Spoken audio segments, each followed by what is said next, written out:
Hello, kamusta tayong lahat? I praise the Almighty Father for His amazing, wonderful, kind, gentle patience, slow to anger, merciful, full of grace, and yet He is powerful. He's the creator of the world, and He will cradle us even if we are already old and gray. And I praise Jesus Christ for saving us, giving us His life, so that we may live with our Father to get our inheritance. Our inheritance is Jesus Christ and the Almighty Father. They are the true treasures. Yeah, we must glorify, honor, obey our Father. We are His inheritance, and He is our inheritance, our Father. Jesus Christ, the Holy Spirit, our true treasure. At pagkasama natin sila, we will not be harmed anymore. We will not be suffer anymore when we are with our Father and Jesus Christ. For now, our Father is keeping us safe, no? Through the power of the Holy Spirit. And if we pray, we must use the name of Jesus Christ, because that's what Jesus Christ said in the New Testament. Hindi ko alam kung saan verse yun, pero sabi ni Jesus, use my name when pray to our Father. Dahil kay Jesus, nagiging maganda yung tingin sa atin ni Almighty Father. Nagiging malinis tayo because of Jesus.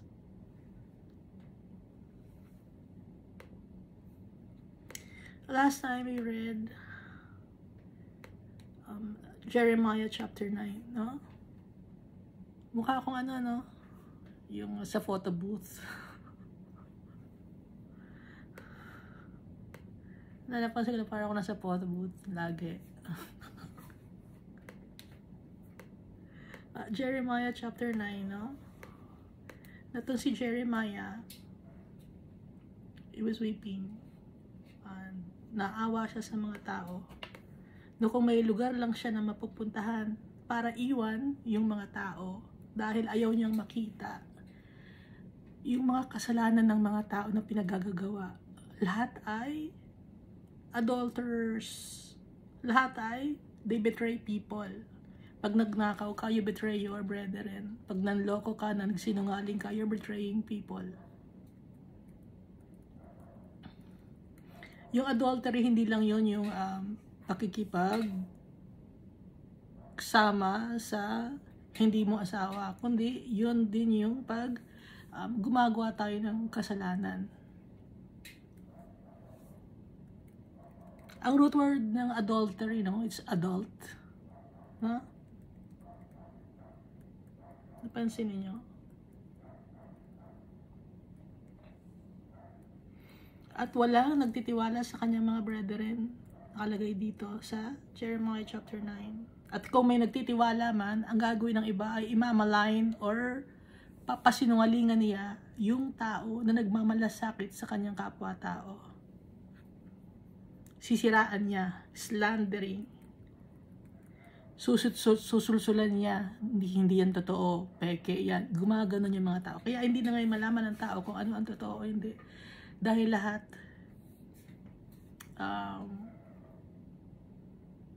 gumagawa ng kamalian. At kung may gagawa ng tama, napaka-alien sa mga tao yun. Yung pagtutulong ka ng walang kapalit. Hindi nila maintindihan.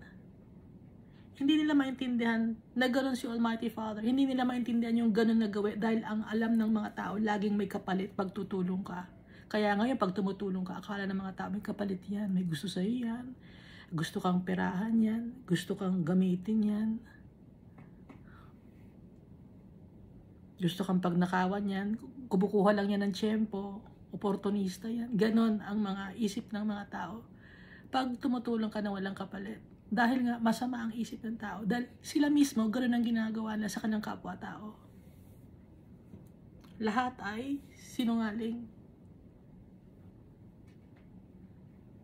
Kaya hindi mag-grasp ng isip ng tao kung bakit gagawa ang isang tao nang walang kapalit. Hindi nila alam yung kabaitan ni Almighty Father yon. Corrupted ang utak ng tao.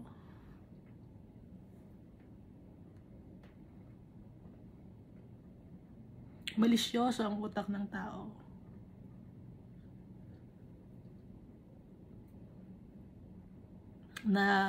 Naging gano'n na ba kayo na-involve na ba kayo sa mga malicious na mga talks na pinag-isipan ka ng masama ng mga tao? Napakasakit yun ng gano'n.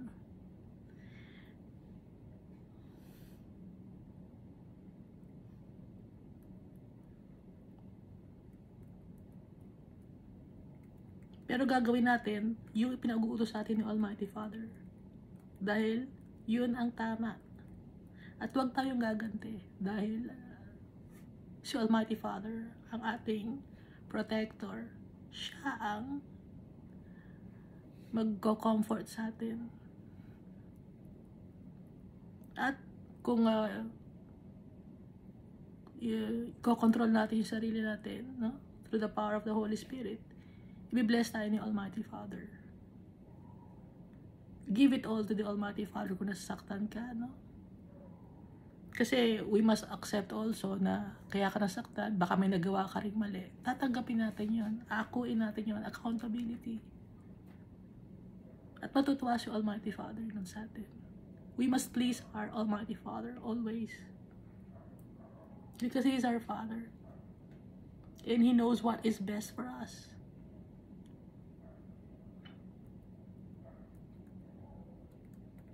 Si Almighty Father ngayon ang mag-avenge sa sarili niya dahil sa mga kasinungalingan at kasamaan ng mga tao. Dahil lahat ng tao ay nagla-lie in wait or gusto nang i-ambush, no, or i-caught unaware ang mga tao sa kanilang mga trap or snare. Dahil yung mga trap and snare galing yan kay Satanas. Idea ni Satanas yan, ipinapasok niya sa ulo ng tao. Hindi naman powerful si Satanas eh.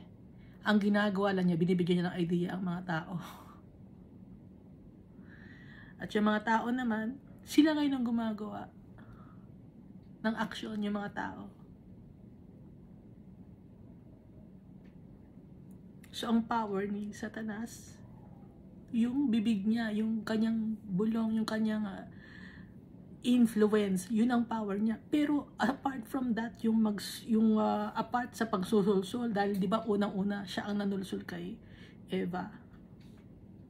Yun lang lagi ang ginagawa niya.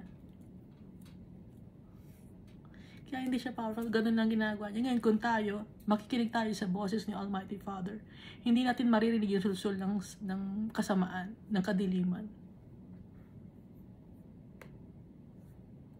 I-focus natin yung eyes natin and ears natin kay Almighty Father. And pray na i-cover tayo ng blood ni Jesus Christ para hindi tayo ma-impluwensyahan ng mga masasamang bagay.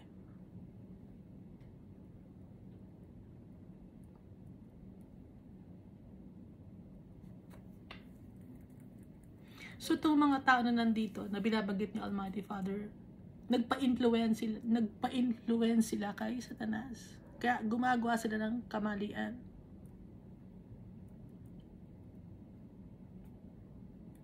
Kaya ang mangyayari ngayon, dahil nagpa-influence kay Satanas, si Satanas ang kanilang sinusunod. Kung si Satanas ang kanilang sinusunod, ang bahay ni Satanas, ang kapupuntahan kasi ni Satanas ay ang Hades. Yun ang parusa ni Almighty Father kay Satanas. So kung ang mga tao ay sinusunod yung utos ni Satanas or ng wickedness, dun sila itatapon kasama ni Satan sa eternal damnation.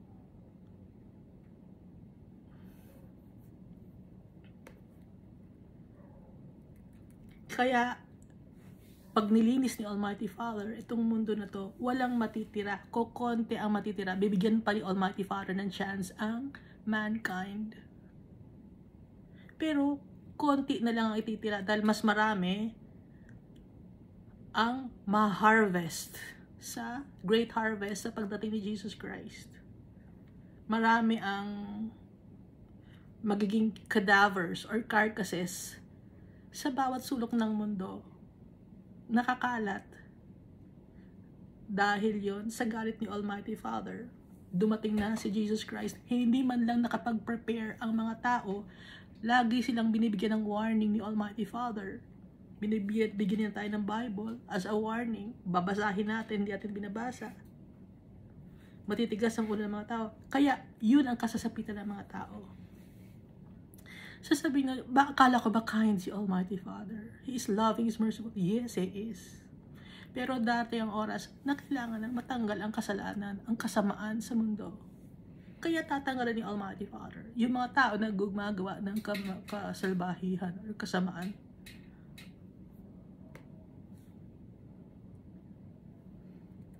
Kaya magiging den of jackals na lang. Alam mo yung jackals? Mga opportunista itong mga jackals, mga traidor. Magiging kulungan or bahay ng mga jackals ang mundo. Pero matatanggal yung karamihan, okay? Yung remnants, sila yung ugaling jackals.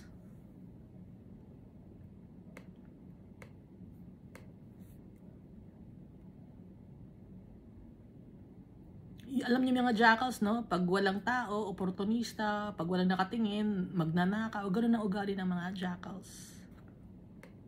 Verse 12, no? Nagre-recap tayo ng Jeremiah chapter 9.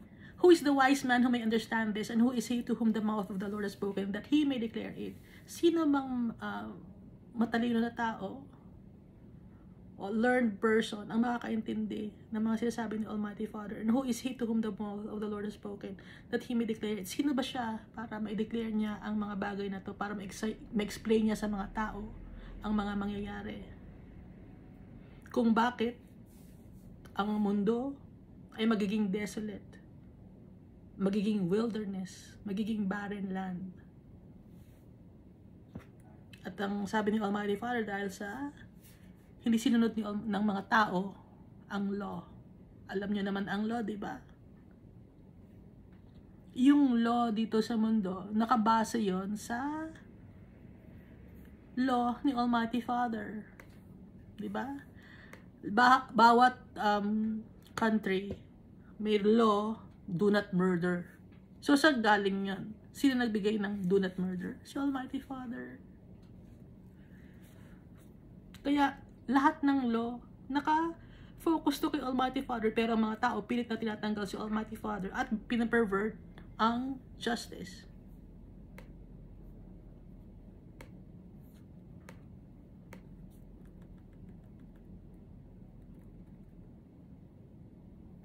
Dahil matitigas ang ulo ng mga tao, mas gusto nilang mag-worship kay Baal, or Baal. Sa isang country, no, merong statue ginawa na evil statue, ginawa nilagay sa airport. Tapos may mga bata doon sa statue na yon na nag-offer ng flowers doon sa evil statue. Sineselebrate ang kasalbahihan ng mga tao. Yung statue na yung mukhang goat. Pero yung katawan, human.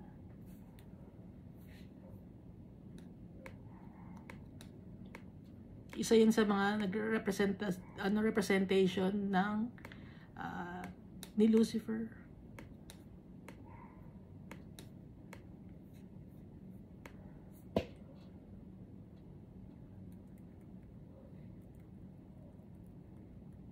It's abomination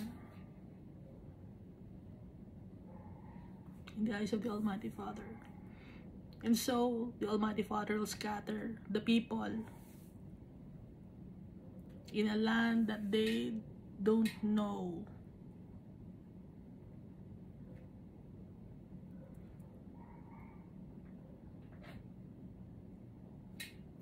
At the Almighty Father will consume those people.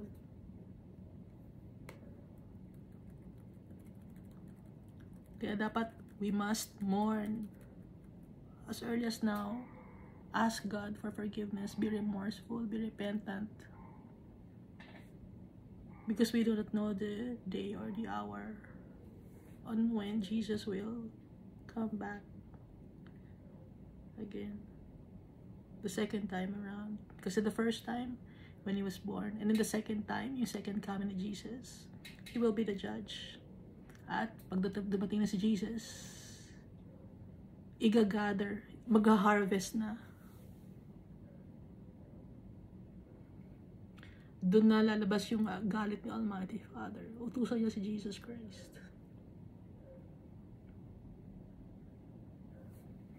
God is at verse 20, but for death has come through the windows. So it's like a thief, no? Hindi alam kung kailan darating. To kill off the children, no longer to be outside. Wala nang maglalaro sa labas. And the young men, no longer on the streets. Wala na sa kalye. Or the square. Wala na sa square. Wala na sa plaza. Tambayan. Wala na. Sa pagdating ni Jesus Christ. Sa great harvest. Kasama ni Jesus Christ ang kanyang mga armies. Riding in horses. White horses. Verse 22. So yung mga the deceased people, yung mga cadavers nila or carcasses, hindi maililibing. It'll be in the open field. Makikita sa bawat sulok ng mundo, bawat kalye meron. Hindi mailibing sa sobrang dami. Kulang.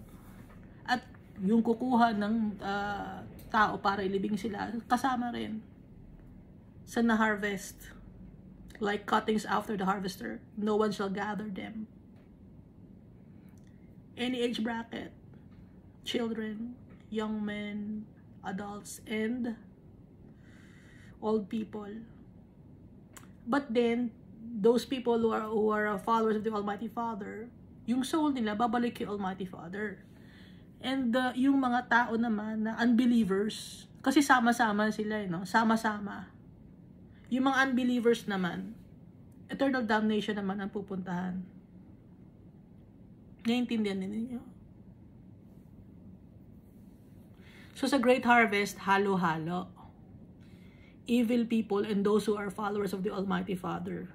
Pero yung mga followers of the Almighty Father, syempre, babalik kay Almighty Father yung soul. No? Naiintindihan natin. So lahat pantay-pantay. Yun nga lang, ang pagkakaiba ng mga unbelievers or those who are evil doers, ang magagari, dun sila sa Hades. And then that's the second death. Yung mga followers of Christ or followers of the Almighty Father, walang second death. Yung mga unbelievers lang, the murderers, the adulterers, who are doing evil things, sila yung may second death, yung mga hindi humingi ng tawad kay Almighty Father. Kasi lahat naman tayo papatawarin. Lahat tayo makasalanan. Ang difference, hihingi tayo ng tawad, yun. At magiging faithful tayo kay Almighty Father. We will check what we are doing. Lagi natin i-check yung ginagawa natin. Tama pa ba akong ginagawa ko? Gusto pa ba ni Almighty Father itong ginagawa ko? Tama ba? I-check natin kung anong ginagawa natin. I-seek natin ang advice ni Almighty Father always. Kaya nga sabi dito sa verse 23, let not the wise man glory in his wisdom.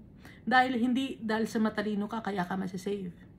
Let not the mighty man glory in his might. Hindi dahil sa mighty ka, kaya ka masisave. Let not the rich man glory in his riches. Hindi dahil sa mayaman ka, kaya ka masisave. Hindi doon ang basihan. Ang basihan ng Almighty Father, yung heart natin. Kung repentant tayo, kung takot tayo sa words niya, kung faithful tayo sa Kanya. Kung if we humble ourselves before Him. Yun ang basihan ng Almighty Father. Hindi kung gaano ang naibigay mo or gaano ang alam mo sa Bible. Ulitin ko naman, yung kasama ni Jesus Christ ay pako, na isang na magnanakaw, nakapunta sa heaven, kahit wala siyang alam sa Bible, alam niya si Jesus Christ ang Savior. Alam niya at in-acknowledge niya yun, nagpakumbaba siya. That alone ang naging reason kung bakit isama siya ni Jesus in heaven. No? Kaya hindi sa katalinuhan yun. Hindi sa kayamanan, hindi sa kung gaano mo kadami ikaw nagbigay ng donation or kung nakapag-baptize ka ba in water.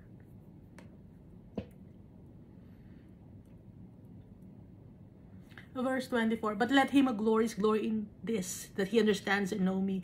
Kung meron man tayong pagmamalaki natin na kilala natin si Almighty Father, na naiintindihan natin siya, na si Almighty Father ay loving, kind, and full of justice and righteousness in the earth. Yun ay pagmamalaki natin dahil doon natutuwa si Almighty Father, acknowledging Him, that He's the Creator, that He's loving.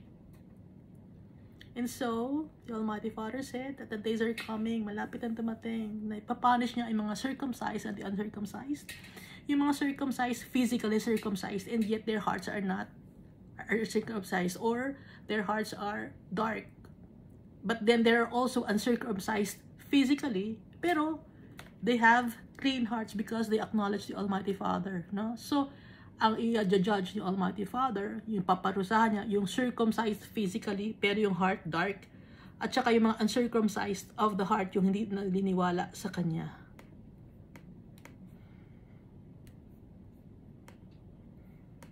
So, dito na tayo sa Jeremiah chapter 10. Nabasa niyo na ba? Yung Jeremiah chapter 10.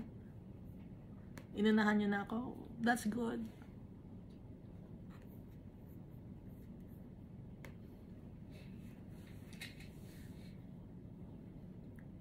Hear the word which the Lord speaks to you, O house of Israel. So this is for us again. Israel means what? People who struggled and yet prevailed. Struggled with God. It's basically struggled with God. Struggled with the trials that God had given us. And we prevailed. Kaya Israel. Thus says the Lord, do not learn the ways of the Gentiles.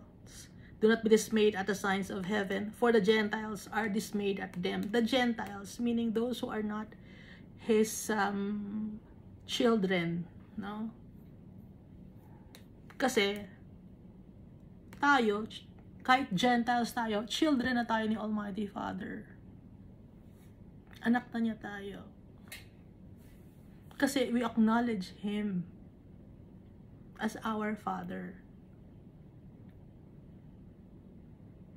We came from Him. He created us.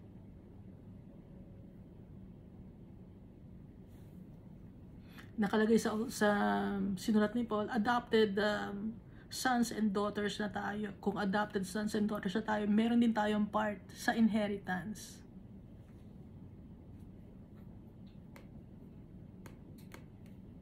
So itong mga sinasabi mga Gentiles, mga unbelievers to, or hindi sila mga anak ng Diyos, huwag natin sundan ang kanilang mga ginagawa.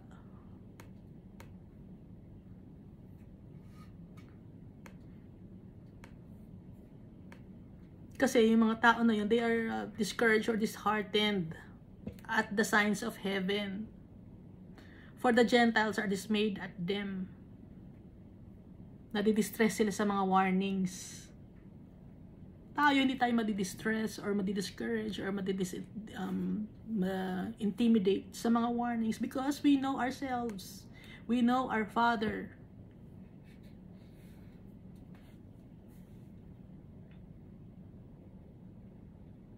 We know that He loves us. Kaya hindi tayo ma-intimidate pag nagbibigay ng warning si Almighty Father. Dahil alam natin kung ano ang estado natin, na anak niya tayo, nagtitiwala tayo sa Kanya, at sinusunod natin yung Kanyang mga laws. Sinisik natin ang advice niya every day. In-acknowledge natin. And we pray to Him alone. And to Jesus Christ through the power of the Holy Spirit. Verse 3, for the customs of the people are futile. For one cuts a tree from the forest, the work of the hands of the workman, with the axe. So, alam na naman natin to. Hindi ko to salata. This is not my words. No, these are not my words. These are the words of the Almighty Father. Baka sabihin nyo, pinapahirapan ko ang buhay ninyo. Hindi. Binabasahan ko kayo ng Bible. And these are the words of the Almighty Father.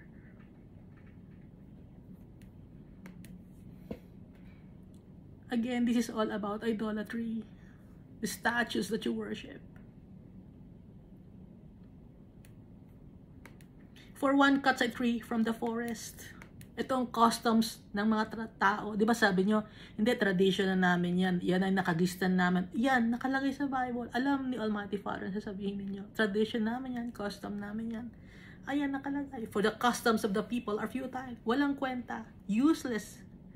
Ineffective. Foolish. Absurd.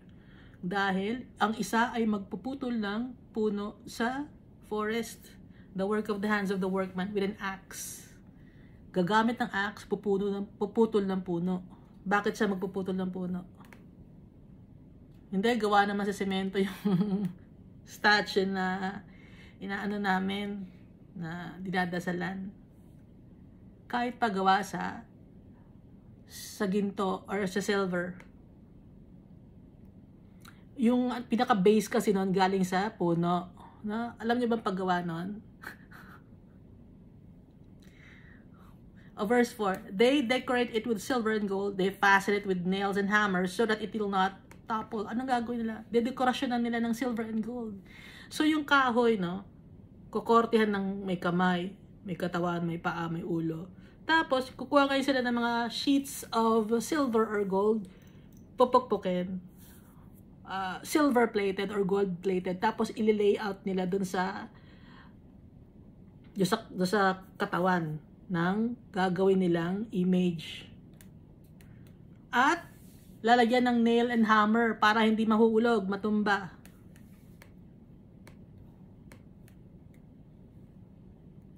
Verse 5, they are upright like a palm tree. Nakatayo sila para sila mga palm tree. No? Elongated or naka-vertical sila. And they cannot speak. Baka sabihin nyo, hindi, nagsasalita na yun sa amin, may baterya na. Nagsasalita na. Computerized na. Nagsasalita na ba? They cannot speak. They must be carried. Binubuhat ninyo. Hindi, nakakarwahe na. May kabayo nang humihila. Or may tao nang humihila eh. Hindi na namin binubuhat. Pag January, di ba? Anong ginagawa ninyo? Pag may prosesyon, anong ginagawa ninyo? Hindi, may tao ng tagatulak. O tagatulak. Pero, binubuhat pa rin ninyo. Because they cannot go by themselves. Hindi sila makakalakad ng kanilang sarili. Do not be afraid of them, for they cannot do evil, nor can they do any good. Wala silang magagawang mabuti. At wala silang magagawang masama. Kaya huwag mo silang katakutan. Hindi sila nakakatakot. Sabi ni Almighty Father. So I worship them. If they cannot do any good, they cannot do evil, they cannot do any good either. Binubuhat. Galing sa kahoy. Hindi, matagal na kasi yung kahoy na yun eh. Ano pa yun eh? Ancient na kahoy pa yun. Magandang kahoy yun. Acacia yun. Tapos, ano pa yun? 1500s pa yun. Kahit na 1500s pa. Nakalagay dito sa Bible. Itong Bible, hindi ito 1500s. Ilang thousand years na itong Bible.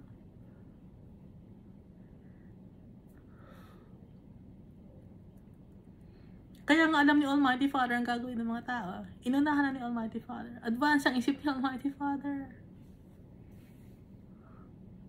Hindi niya malaloko si Almighty Father. So, saan niya nakuha yung tradition na yan? It is because of Constantine. Mix niya all ng religion. Pero hindi nyo syempre i-divulge yun or i-disclose yun. Dahil sasabihin nyo, yun ang totoong Christianity. No.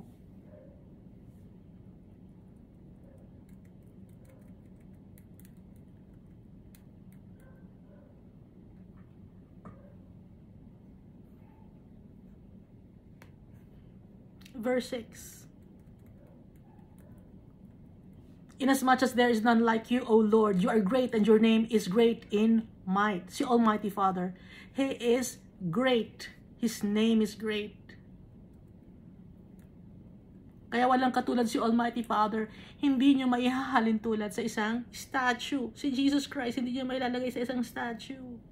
Huwag natin bastusin si Jesus Christ. Yung nasa bahay ninyo, hindi si Jesus Christ yun. Yung mga pictures na mahabang buhok na lalaki na may mahabang bigote. Tapos minsan maitim pa, minsan maputi, minsan iba-iba ang kulay. Ginagawa niyang manika, binibihisan ninyo. Binubuhat ninyo. Hindi ganoon si Jesus Christ. Buhay si Jesus Christ. Verse 7, who would not fear you, O King of the nations, for this is your rightful due. For among all the wise men of the nations and in all their kingdoms, there is none like you. Hindi katulad ni Almighty Father at ni Jesus Christ, yung mga statue or images ninyo.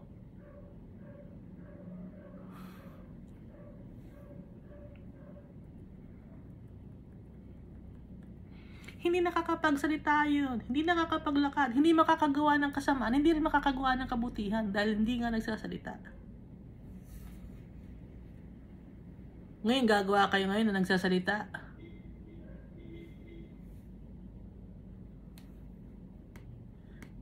Ngayon, meron na sa internet, no, kamukha ni Jesus Christ daw.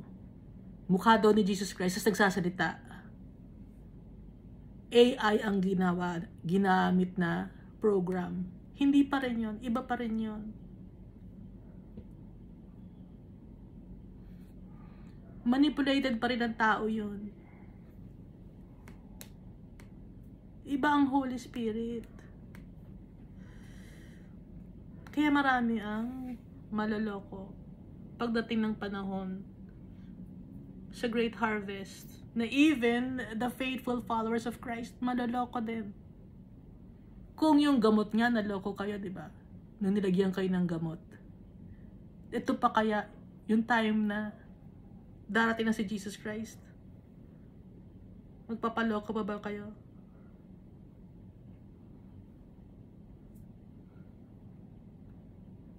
Verse 8. But they are altogether dull-hearted and foolish. A wooden idol is a worthless doctrine.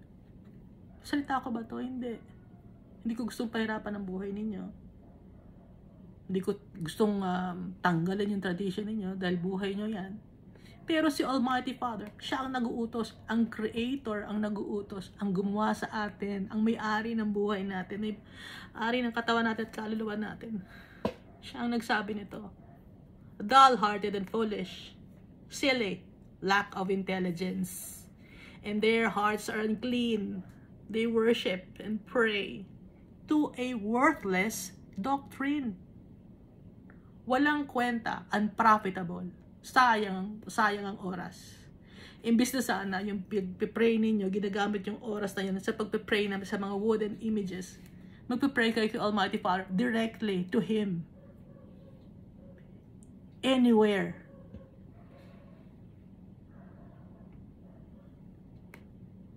Without having to depend on something to look onto. Naintindihan nyo? Kasi you depend on something to look onto. Kailangan may makita ako. Para, you don't need that. The Almighty Father needs our hearts. Hindi mo na kailangan may makita ka pa. Because of faith. If you have faith, you don't need to see anything. Doon makikita ni Almighty Father kung nagtitiwala ka sa Kanya.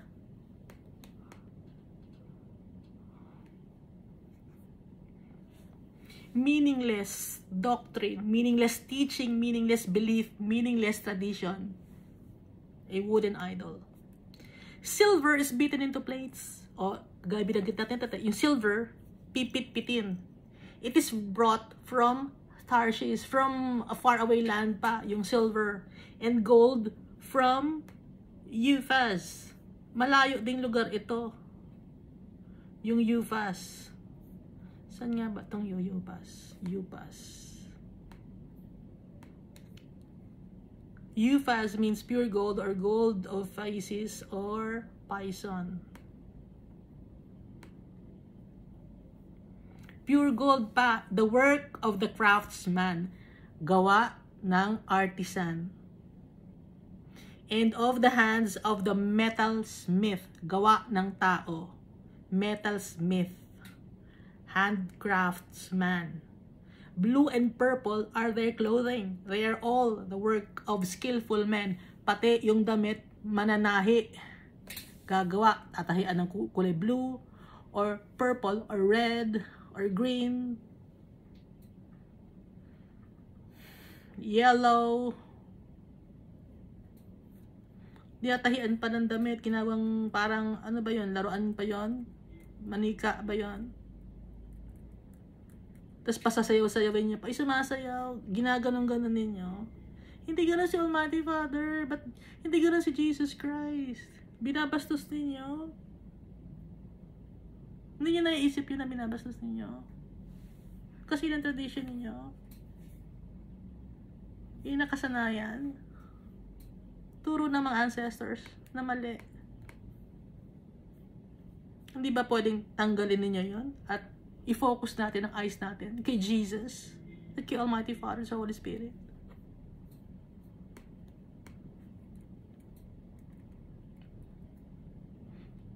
Verse 10, but the Lord is a true God. He is the living God and the everlasting King. And His wrath, the earth will tremble and the nations will not be able to endure His indignation. Pag nagalit si Almighty Father, the nations will not be able to endure it. Hindi kaya ng tao masustain yung galit ni Almighty Father. He is a living God and everlasting King. Buhay siya. Hindi mo kailangan papagalawin natin, papasayawin natin. Tapos minsan may magsasalita pa. Ba't mo pasasalitain? Ha? Hindi nagsasalita yung statue, ba't mo papasalitaan yun?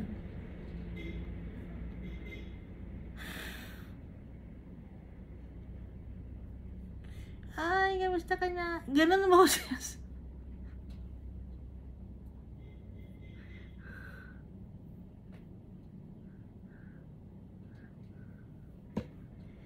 Comedy eh. Hindi nyo naisip, ay comedy to. Hindi nyo naisip yun, no? Kaya nga sabi ni Almighty Father, worthless. Futile. Ginagawang katatawanan, wala nang respeto. Ba't nga ganun? Hindi gumagano'n si Jesus Christ. Hindi gumagano'n si Almighty Father. Verse 11, thus you shall say to them, the gods that have not made the heavens and the earth shall perish from the earth and from under these heavens. So yung mga gods na kinakreate ninyo, mawawala yan. Masisira yan. Sisirain ni Almighty Father yan. Minsan nung may mataas na statue, kakorte ni, sino bang korte yun? Statue, kunyari ni Jesus, napakalaki. Sisirain ni Almighty Father yon. Hindi niya gusto yon, hindi gusto ni Jesus Christ yon.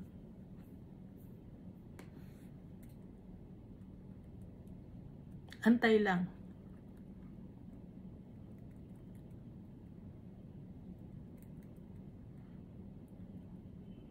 He has made the earth by His power. Si Almighty Father, powerful siya. He established the world by His wisdom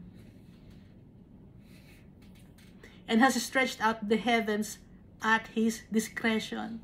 Si Almighty Father, may decision siya, may utak siya, may puso siya, may power siya. So bakit nagtitiwala ang mga tao sa mga images na hindi naman gumagalaw, hindi nakakapagsalita, walang power, hindi nakakagawa ng tama, at hindi nakakagawa ng kabutihan? Verse 13, when He utters His voice, there is a multitude of waters in the heavens, and He causes the vapors to ascend from the ends of the earth. He makes lightning for the rain. He brings the wind out of His treasuries. Salita lang ni Almighty Father, powerful na. Lightning for the rain, wind out of His treasuries. He causes the vapors to ascend from the ends of the earth. That's how powerful the Almighty Father is, just by using His voice. Ngayon, ilalagay natin sa isang box, ilalagay natin sa isang statue na ganyan kaliit ba? Hindi, gano'n kalaki. Kahit gano'n pang gawin yung kalaki statue, gawa pa rin yun sa semento, gawa pa rin yun sa kahoy, gawa pa rin yun sa gold, silver, at kayang sirain ng Almighty Father. Everyone is dull-hearted without knowledge. Hindi marunong ang puso. Dull, no? Foolish. Without knowledge. Walang alam. Every metalsmith is put to shame by an image. For his molded image is falsehood. Nakakahiya yung mga metalsmith na gumagawa ng image of the Lord Jesus. Kasi yung image na ginagawa niya, kasinungalingan. And there is no breath in them. Hindi humihinga. Hindi, representative lang naman. Bakit mo kailangan ng representative? Nandito ang Holy Spirit sa atin. Pinadala ni Jesus Christ. They are futile, a work of errors. In the time of their punishment, they shall perish. The Almighty Father will punish the metalsmiths who make images to be worshipped by people. And also those who worship the images. They will perish. They will be punished. Because of their work. Unprofitable. A work of errors. Mali. The portion of Jacob is not like them, for he is the maker of all things. Who is the portion of Jacob? The portion of Jacob is the Almighty Father. The portion of Jacob means an inheritance. The inheritance of Jacob is not like them, for he is the maker of all things. He is the Almighty Father. Israel is the tribe of his inheritance. The Lord of hosts is his name. So tayo, inheritance tayo ni Almighty Father. Siya, inheritance natin siya. Committed si Almighty Father sa atin. He is ours, and we are His. That's why He sent Jesus. At kaya maganda ang tingin sa atin ni Almighty Father because of Jesus. And so Jesus has been proclaimed as the King of Kings and the Lord of Lords by the Almighty Father. Kaya nakalagay sa Bible, He's called King of Kings and the Lord of Lords. He will judge the world. And He has the book of life. Verse 17, gather up your wares from the land, O inhabitant of the fortress.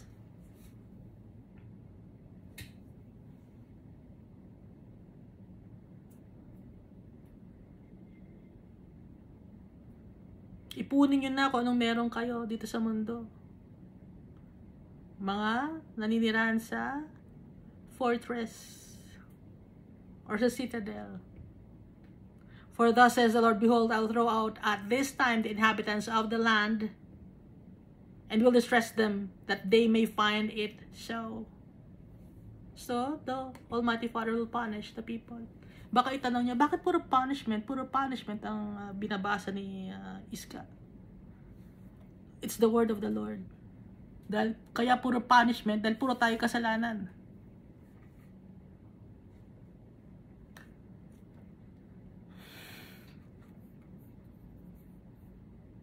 Kaya lagi po sinasabi pupunta sa impyerno kasi puro tayo kasalanan. Yun ang lagi natin ginagawa. Kaya yun ang lagi binibigyan tayo ng warning ng Almighty Father. Paulit-ulit.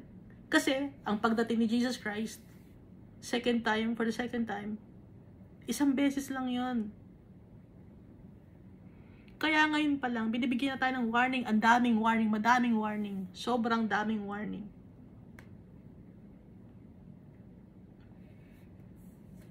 And we don't know our time here on earth.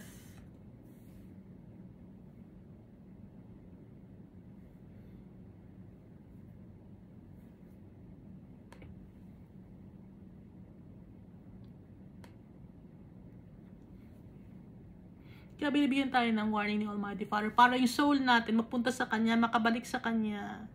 Gusto niyang i-share sa atin yung gloriousness niya, yung pagmamahal niya. Hindi siya nagsasawa. Pero pag nagalit si Almighty Father, isahan lang, wipe out lahat ng mga tao. Verse 19, woe is me, for my hurt, my wound is severe, but I say truly, this is an infirmity, and I must bear it. So yung mga tao, no, susugatan sila, emotionally, mentally, physically. Pero, dapat na i-bear nila yung pain.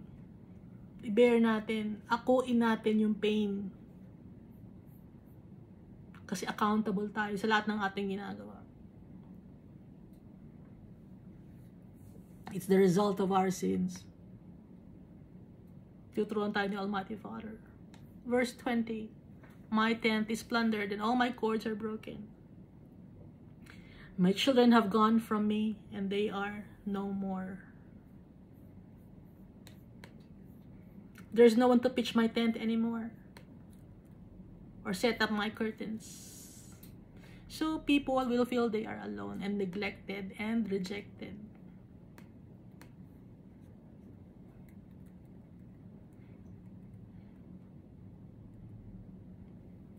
It's the punishment of the Almighty Father to make right His people, para matuto ng leksyon ang mga tao. Bakit kailangan matuto ng leksyon ng mga tao?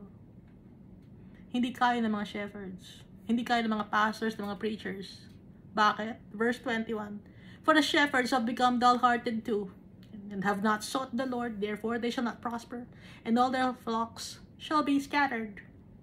Sino ang mga shepherds? The shepherds are the pastors, the leaders, the religious leaders, the preachers, the priests, Reverend, Most Highness, Reverend, senior, junior, leader, brother, na nagli-lead sa inyo. They have become dull-hearted.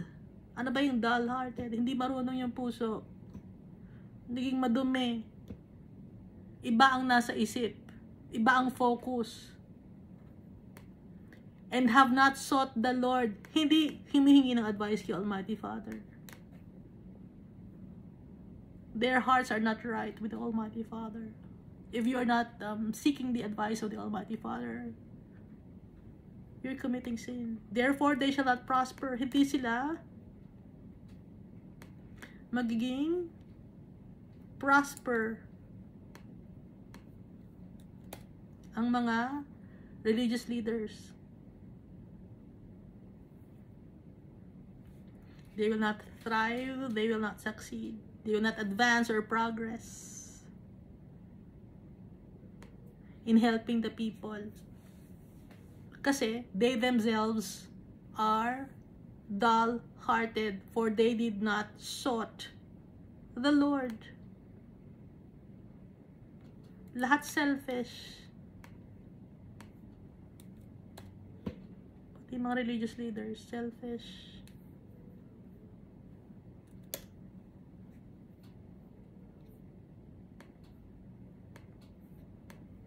Behold, the noise of the report has come, and a great commotion out of the north country, to make the cities of Judah desolate, a den of jackals. Ano yung noise of report? The noise of the report has come, coming from the north country, out of the north country. Nakarating sa heaven, no? Nalaman ni Almighty Father yung report.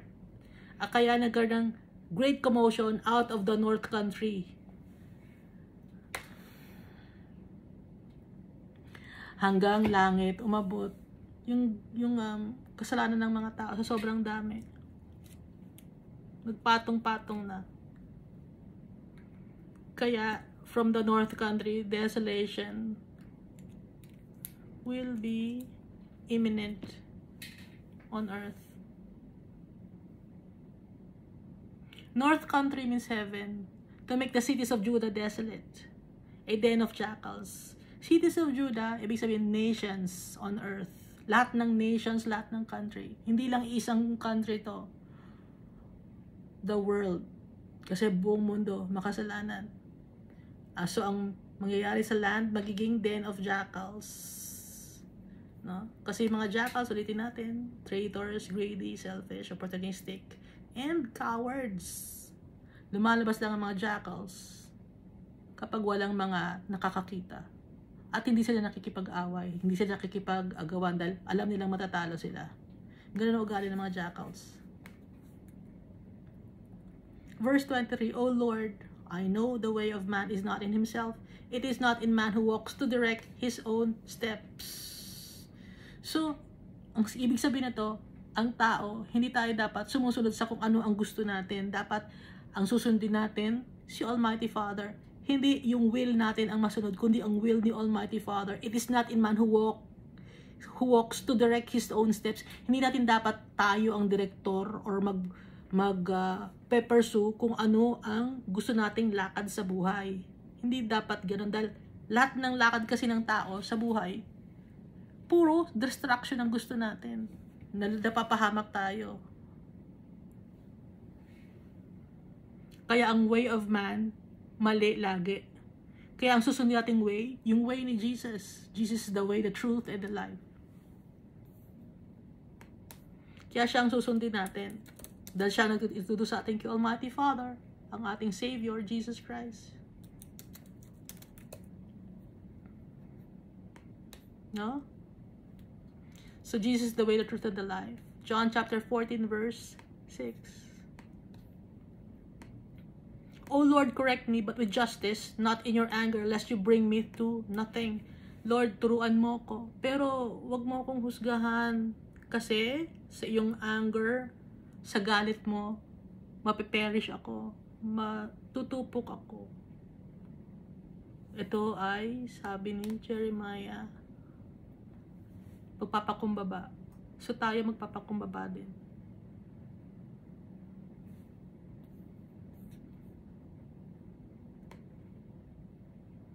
So verse 25, pour out your fury on the Gentiles who do not know you, and on the families who do not call on your name. For they have eaten up Jacob, devoured him, and consumed him, and made his dwelling place desolate.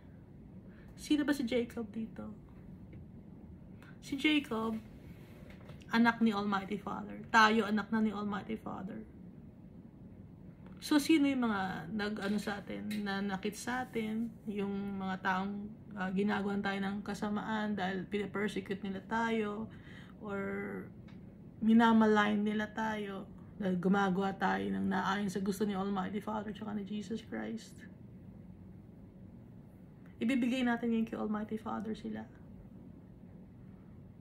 The Lord God will avenge us, no? So, ito meron tong counterpart sa Revelation.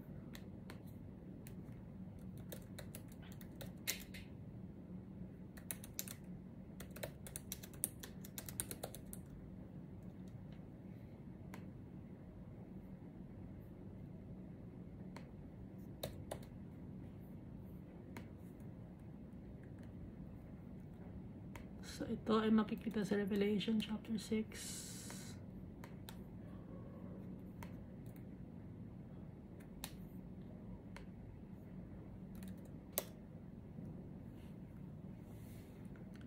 Revelation chapter 6 verse 9 to 11. So, it's the fifth seal.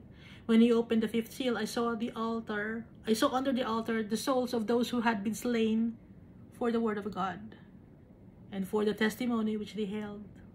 And they cried with loud voice, saying, How long, O Lord, holy and true, until you judge and avenge our blood on those who dwell on earth? Then a white robe was given to each of them, and it was said to them that they should rest a little while longer, until both the number of their fellow servants and their brethren, who would be killed as they were, was completed. Sa ibang mga countries, no, merong mga martyrs. They're being killed because they're Christians. Up to now. Hindi lang nalalagay sa news or sa internet because hinaharangan ng government dahil kontrolado rin nila yung media. Pero may nangyayari pa rin na mga followers of Christ na sila nagiging followers of Christ dahil nga they will be killed.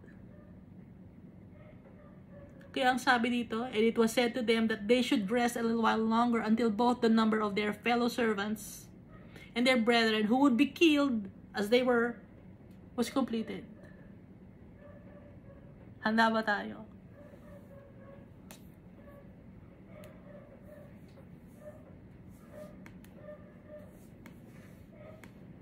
So itong Book of Revelation is a prophetic book, no? Kaya nga humingi ng avenge ang mga souls na yon. Pero maghintay muna, sabi. Kaya nga dito sa verse 25 of Jeremiah, pour out your fury on the Gentiles who do not know you, and on the families who do not call on your name. For they have eaten up Jacob. Sinaktan nila yung mga followers of Christ. Devoured him and consumed him and made his place desolate, made his dwelling place desolate. Dinumihan ang mundo. Kumalat lalo ang kadumihan sa mundo. So these are not my words. It's in the Bible. You read the Bible. I always say that because it's true. It's in the Bible. So there's no second chances anymore for those people na dumating si Jesus nang hindi sila naging correct in the eyes of the Almighty Father. Walang second chances. Kaya ngayon pa lang, we have lots of chances. Slow to anger si Almighty Father is very loving. Pero, tatanggalin niya ang wickedness. Lahat ng mga bagay na ayaw niya, tatanggalin niya, i-renovate niya ang mundo. And then He will establish the kingdom of Jesus Christ. Merong kingdom ni Jesus Christ na sinasabi kingdom ni Jesus Christ. You know it's not. False prophet yun. Tao yun. Na hindi yun Diyos. Si Jesus Christ, He is Son of Man, Son of God. Si Jesus Christ. And His kingdom will never end. Yung nag-establish ng kingdom of Jesus Christ dito sa mundo, meron dito, humihingi ng madaming mga tithes and offerings. Hindi yon, hindi ganon. Mali yon. Hindi yun kay Almighty Father. Hindi yun kay Jesus Christ. Isa yun sa mga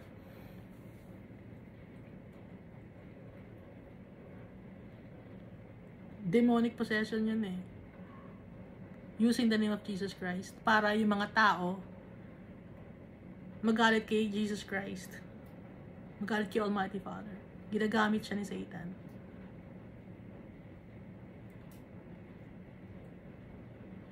Yung mga tinuturo niya wala na sa Bible. Pero pag magbabasa tayo ng Bible, dapat laging Bible. Huwag dadagdagan. Hindi natin dinadagdagan. Binabasa natin ang Bible.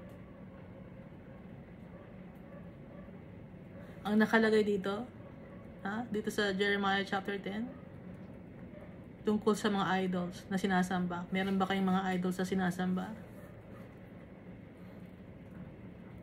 Worthless yan. Unprofitable. Nakalagay sa Bible. Hindi ko imbento to. It's the word of the Lord God Almighty and powerful. Gusto ni Almighty Father siya lang. He wants to be worshipped in spirit and in truth. At kung ano ang gagawin ni Almighty Father, ganoon din si Jesus Christ.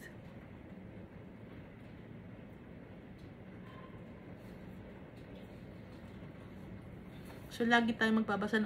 Nasaan na ba kayo sa Bible? Siyempre, walang sasagot.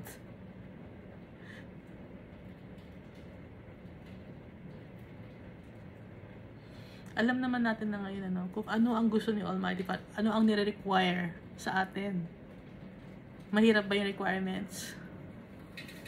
Nahihirapan kayong gawin yung requirements kasi nahihirapan kayong tanggalin yung traditions ninyo, yung customs ninyo, na minana nyo sa mga ninuno nyo na mali. Yes, it's mali. It's wrong. Kahit na minana pa ninyo sa kung sino yan. dapat galing kay Almighty Father. Because the Almighty Father is the truth. And Jesus Christ, His name is true and faithful. Walang kasinungalingan. Jesus Christ siya kasi Almighty Father and the Holy Spirit. And I praise the Almighty Father for teaching me, for letting me know these things so that I may share it to you. He's very loving, sobrang loving, caring. Hindi mo magagrasp yung kung gaano ka lawak yung pagmamahal ni Almighty Father, yung kanyang kabutihan, na gusto niyang i-share sa atin yung kanyang goodness.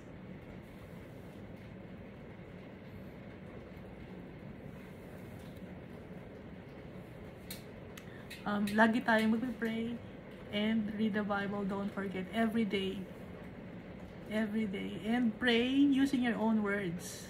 No? Don't use na mga words that you keep on repeating and repeating. Paulit-ulit na lang. And focus the prayers for to Jesus and the Almighty Father and the Holy Spirit. Hindi kayo magpo-focus sa mga ancestors ninyo na namayapa na, or sa mga saints na nawala na, dahil mga tao lang din yun, hindi sila powerful. Ang powerful si Almighty Father, si Jesus Christ at ang Holy Spirit. Thank you, and God loves us all so much.